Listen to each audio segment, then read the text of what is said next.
नमस्कार, आप देख रहे हैं सुपर बीकानेर न्यूज और मैं हूं आपके साथ रिया पांडे। रुक करते हैं इस वक्त की सबसे बड़ी खबर पर, लेकिन उससे पहले अगर आप चैनल पर नए हैं तो अभी सब्सक्राइब कर लें। खबरों को लाइक और शेयर अवश्य करें। कोलकाता में ट्रेनी डॉक्टर के साथ रेप की वारदात ने देश भर को हिलाकर रख दिया है। लोग गुस्साए हुए हैं। इस दौरान कई चौंकाने वाले खुलासे हो रहे हैं। इस बीच एक नया खुलासा ये हुआ है कि ट्रेनी डॉक्टर के साथ जो वारदात को अंजाम दिया है, इसमें एक लड़की भी शामिल है। इसके साथ साथ लड़की के कुछ दोस्त भी इसमें शामिल हो सकते हैं। ये हैरान कर देने वाला खुलासा किसी और ने नहीं बल्कि कोलकाता में एक डॉक्टर ने किया है। मीडिया रिपोर्ट के अनुसार ट्रेनी डॉक्टर के साथ पहले मारपीट की गई और उसके बाद उसका रेप कराया गया। इसमें एक लड़की भी शामिल है। हॉस्पिटल के बड़े बड़े डॉक्टर भी इस कांड में शामिल है। इस खुलासे के बाद अब इस केस की गुत्थी उलझती जा रही है। इस मामले की जांच सीबीआई कर रही है। हालांकि जिस तरह मामले में खुलासे हो रहे हैं, ऐसे में अंदाजा लगाना मुश्किल है कि इस कांड में और कितनी परतें खुलती हैं। इस दौरान ये जानकारी भी सामने आई कि पश्चिम बंगाल की सरकार वहां पर कई बड़े लोगों को बचा रही है। मीडिया में जो खबरें दिखाई जा रही हैं, उसके मुताबिक डॉक्टर ने दावा किया कि इस घटना को पूरी प्लानिंग के साथ अंजाम दिया गया। सेमिनार हॉल में कई डॉक्टर आराम करने जाते थे, लेकिन उस दिन पीड़िता को अकेले सेमिनार हॉल में भेजा गया। लेकिन उसके बाद जो घटना हुई, उसके बाद पीड़िता के दोस्त जिनके साथ उसने खाना खाया और बाकी डॉक्टरों पर भी सवाल उठ रहे हैं। कहा जा रहा है कि पीड़िता को जानबूझकर सेमिनार हॉल में अकेला रखा गया। सबको ये कहा गया कि सेमिनार हॉल में आज काम होगा। इससे पहले पीड़िता के साथ 4 लोगों ने खाना खाया था, जिनमें एक लड़की भी शामिल थी। इसी दौरान पीड़िता के साथ 4 लोगों की लड़ाई हुई और उन्होंने पीड़िता पर हमला करने की कोशिश की। ऐसा मीडिया रिपोर्ट्स में कहा जा रहा है।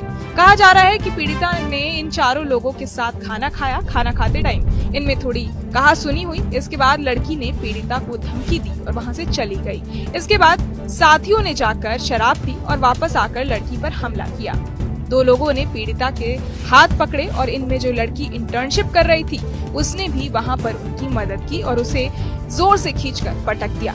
जोर से पटकने की वजह से ट्रेनी डॉक्टर का पेल्विक बोन टूट गया और फिर कॉलर बोन टूटा। इसके बाद पीड़िता के साथ दरिंदगी की गई। मीडिया रिपोर्ट्स की माने तो लड़की द्वारा ये भी खुलासा किया गया कि उसे उल्टा किया गया, उसकी पीठ पर ये चले और उसके सर पर मारा। इससे उसका स्कल्पचर वगैरह टूट गया। आखिर में उन्होंने पीड़िता का गला दबाया और उसे मौत के घाट उतार दिया।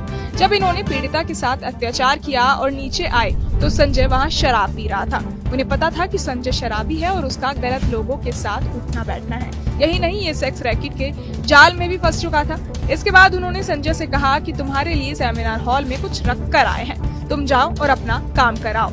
इसके बाद संजय वहां पहुंचा और उसने पीड़िता के साथ हैवानियत की, यानी इससे पहले ही पीड़िता की मौत हो चुकी थी और उसने डेड बॉडी के साथ रेप किया। इसके बाद 4 डॉक्टर वॉशरूम में गए, खुद को साफ किया, हाथ धोए और सारे सबूतों को नष्ट करने की कोशिश की, लेकिन यहाँ संजय पकड़ा गया। ये सारे दावे हॉस्पिटल की एक डॉक्टर ने किया है। मीडिया रिपोर्ट्स के हवाले से ये खबरें चलाई जा रही हैं। हालांकि इसमें कितनी सच्चाई है, ये अभी तक खुलकर सामने नहीं आया है। ऐसे किसी भी दावे का समर्थन न्यूज नेशन नहीं करता है। हालांकि पोस्टमार्टम रिपोर्ट में लड़की के साथ भयानक तरीके से दरिंदगी की गई है, इसकी बात की पुष्टि हुई है। माता पिता ने भी इस बात की तरफ इशारा किया है कि जब उन्होंने लड़की को देखा तो उसके बदन पर कपड़े नहीं थे और उसकी बॉडी पर चोट के निशान थे, जिससे समझा जा सकता है कि उसके साथ ब्रूटल तरीके से मारपीट की गई है और उसके साथ रेप किया गया। यही नहीं, ऐसा भी कहा जा रहा है कि लड़की के साथ 1 से ज्यादा लोगों ने रेप किया है। यहाँ की सरकार भी सवालों के घेरे में आ गई है। वो कई बड़े बड़े लोगों को बचा रही है। फिलहाल कोलकाता पुलिस से केस को छीनकर सीबीआई को ट्रांसफर कर दिया गया है। आगे इस केस में जो भी सच्चाई या अपडेट सामने आएंगे, वो हम आपको देते ही रहेंगे।